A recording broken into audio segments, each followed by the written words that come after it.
बड़े बड़े निर्विकार जितेंद्रिय महात्माओं के भी आंख से कान से विषय भीतर घुस जाता है। दुर्वासा जी के जैसा निर्विकार जितेंद्रिय और कौन होगा? साक्षात शिव जी के ही स्वरूप है महाराज दुर्वासा जी।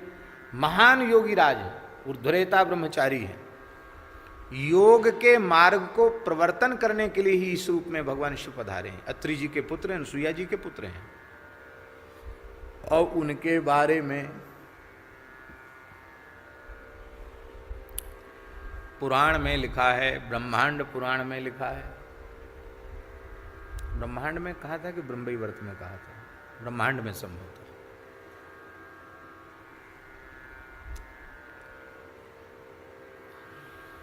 थोड़ी स्मृति कमजोर है, थोड़ा भ्रम हो जाता कई बार। तो उसमें महाराज जी लिखा है कि वो तपस्या कर रहे थे हिमालय में, दुर्वासा जी महाराज,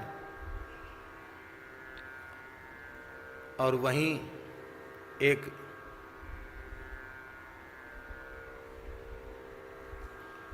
यक्ष देवता, वो एक अप्सरा के साथ रतिक क्रीड़ा कर रहा था, विषय भोग कर रहा था। तो उसकी ध्वनि आपको आई, आभूषणों की ध्वनि आई, तो आपने नेत्र खोले तो देखा कि वहीं वो निकट में विषय भोग कर रहा है। तो दुर्वासा जी को तो यहीं गुस्सा रहता है, उनको क्रोध है, रे दुष्ट, यहाँ मैं भजन कर रहा हूँ, तुम लोग यहाँ गड़बड़ कर रहे हो, जाओ राक्षस हो जाओ। दोनों को राक्षस बनने का श्राप दे दिया। वो तो राक्षस बन गए, बाद में उनका उद्धार भी हुआ, वो अलग कथा है। लेकिन दुर्वासा जी जैसे निर्विकार जितेंद्रिय महान योगी ऋषि, वे जब ध्यान में बैठे तो वो विषय की लीला उनको दिखाई पड़े। देखो कितने जल्दी संसार भीतर घुसता है, आप सोचो। तो वे महात्मा दुर्वासा जी के भी मन में आ गया कि अब तो ब्याह करना चाहिए। अरे भैया, ये भी एक सुख है संसार का, देखना चाहिए इसको। घूमने लगे ब्याह के लिए। एक ऋषि मिले,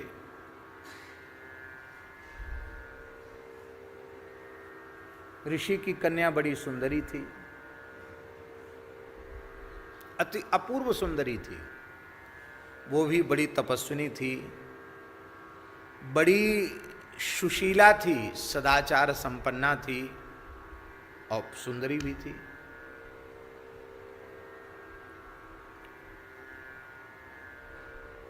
उसको देख करके दुर्वासा जी ने कहा कि चलो ये महात्मा की बेटी है, ये ठीक है, ऋषि की पुत्री है। बोले ब्याह करना चाहते हैं। बोले महाराज आपको मने तो कोई कर ही नहीं सकता, आप कहो और आपको कोई मने कर दे, इसकी हिम्मत तो किसी की है ही नहीं। आप भले ही ब्याह कर लो, लेकिन ये हमारी बेटी है तो बड़ी सुंदर, बहुत अच्छी है ये, पर एक दोष है इसमें, ये मुखदुष्टा है। मुखदुष्टा माने बड़ा कड़वा बोलती है, मीठा बोलना तो मानो जानती ही नहीं, बस इतना ही दोष है इसमें। आप कुछ भी कहो कड़वा बोलेगी, जवाब पर जवाब देगी। दुर्वासा जी बोले ये तो विचित्र संयोग है, मैं किसी की बात सह नहीं सकता और ये सीधा बोल नहीं सकती है, ये अट्टपट्टे ही बोलेगी, तब तो हमारा दाम्पत्य जीवन फिर बनेगा ही नहीं।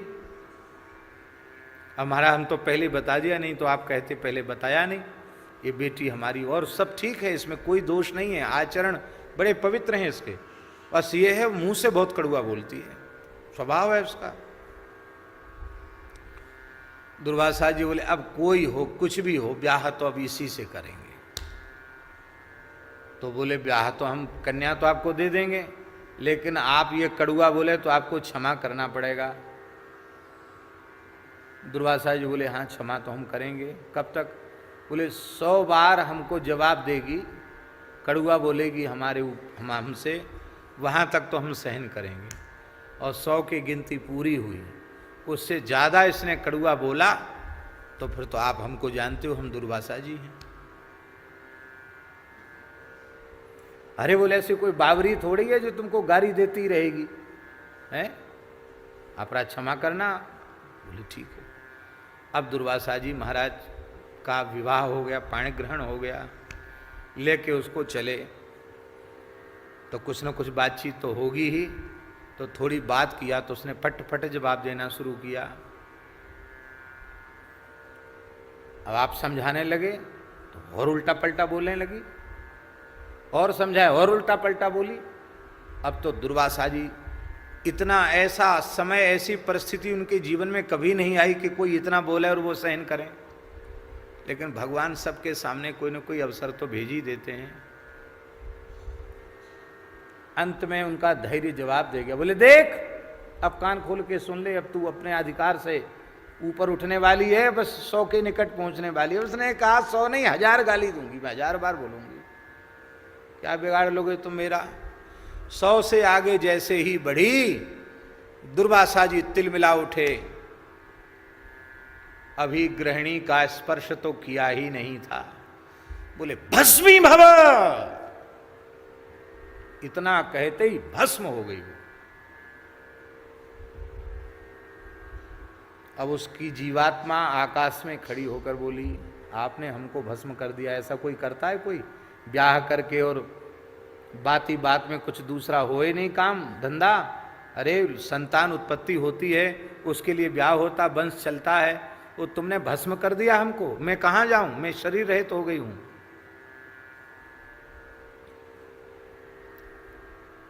दुर्वासा जी ने कहा अब तो जो होना था सो हो गया, अब तो कुछ हो नहीं सकता।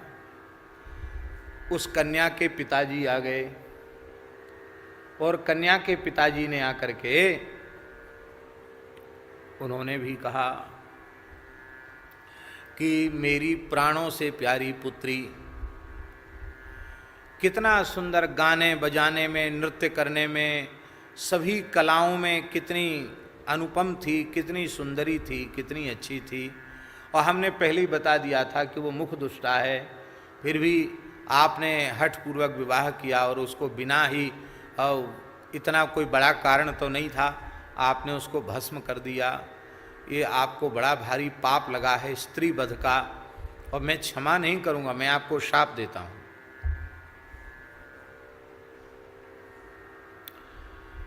आपकी बेइज्जती होगी, आपका पराभव होगा, पराजय होगी आपकी, तीनों लोकों में आपको भागना पड़ेगा, सब आपका तमाशा देखेंगे। ये शाप कन्या के पिता ने दे दिया, और उसी शाप के कारण अम्बरीश जी से वो अटक गए और तीनों लोकों में दुर्वासा जी को भागना पड़ा। ये कथा है। कन्या फिर भी सामने खड़ी, उसकी जीवात्मा। बोले महाराज मुझे तो आपने जला दिया, मेरा न्याय करो, मैं कहाँ जाऊँ, क्योंकि मैं पतिव्रता हूँ। पतिव्रता पति को छोड़कर कहीं जा नहीं सकती। मैं किसी लोकांतर में नहीं जाऊंगी, मैं तो आपका वर्ण किया है, मैंने आपके ही निकट रहूंगी। दुर्वासा जी भी बड़े भावुक हो गए कि अरे बताओ, इतना बेचारी प्रेम करती, कुछ बोल दिया तो बोल दिया, अब तो क्या होगा। बोले कोई बात नहीं देवी, हम तुमको देह देते हैं। आज से तुम भगवान श्री हरि की, भगवान शिव की और समस्त देवी देवताओं की अत्यंत प्रिय हो जाओगी।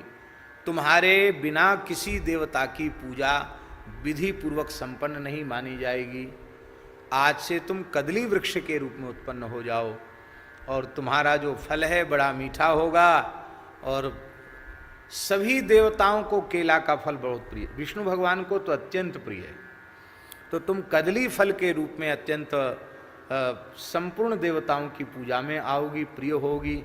लेकिन इतना तो है कि तुम कड़ुआ तुमने बहुत बोला है, उसकी सजा भी तुमको भोगनी पड़ेगी। क्या? बोले जितनी बार तुमको काटा जाएगा उतनी बार तुम फलोगी। काटे पे कदरी फरे, कोटि जतन कोशिश। तो हमने तुम्हारे साथ न्याय कर दिया। ये किस प्रकरण में हमने कथा सुनाई, याद दिलाओ हमको। ये हमने इस प्रकरण में कथा सुनाई कि संसार आंख के मार्ग से, कान के मार्ग से घुसता है, और ऐसे निर्विकार महात्माओं के भीतर भी विकार उत्पन्न कर देता है।